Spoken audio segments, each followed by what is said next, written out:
দোস্ত আমার, বাপ আমার, কোরআনুল কারীমের মধ্যে আল্লাহ তাআলা বলছে ওয়াজাআত সাকরাতুল মাউত বিল হক যালিকা মা কুনতা মিনহু তাহিদ। আমার বান্দা শোনো, সত্য সত্যই একদিন মৃত্যুর যন্ত্রণা আসবে, যে মৃত্যু থেকে তুমি বারবার পলায়ন করেছে। প্রতিবারই সর্দি কাশি হইছে, রোগ ব্যাধি হইছে, হালকা পাতলা অ্যাক্সিডেন্ট হইছে, দৌড় দিয়া ডাক্তারের কাছে চলে গেছো, ওষুধ দিছে, চিকিৎসা দিছে, ব্যান্ডেজ করে দিছে, ভালো হয়ে গেছো। তুমি মনে করছো এইভাবে তুমি যেহেতু মরতেছো না, আর কোনোদিন মরবা না। না বান্দা, রোগে না বারবার আসে, মাথা ব্যথা বারবার হয়, মৃত্যু বারবার হয় না। মৃত্যু একবারই হয়, আর সেটা একবার দিলে আর কোনোদিন কাউকে আমি দ্বিতীয়বার ফেরত দেই। তুমি মাথা ব্যথা আর পেট ব্যথার লোকে মৃত্যুর মিলাইলা কেন?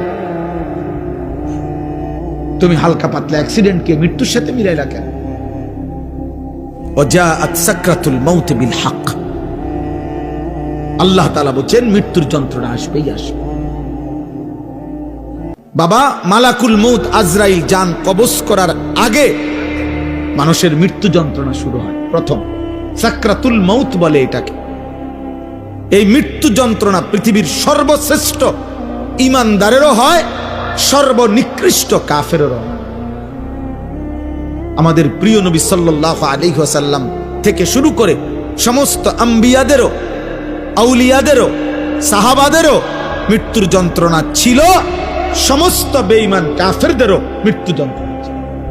বাকি অনুভূতি ভিন্ন, যন্ত্রণা বরাবর আছে সবার, কিন্তু অনুভূতিটা ভিন্ন।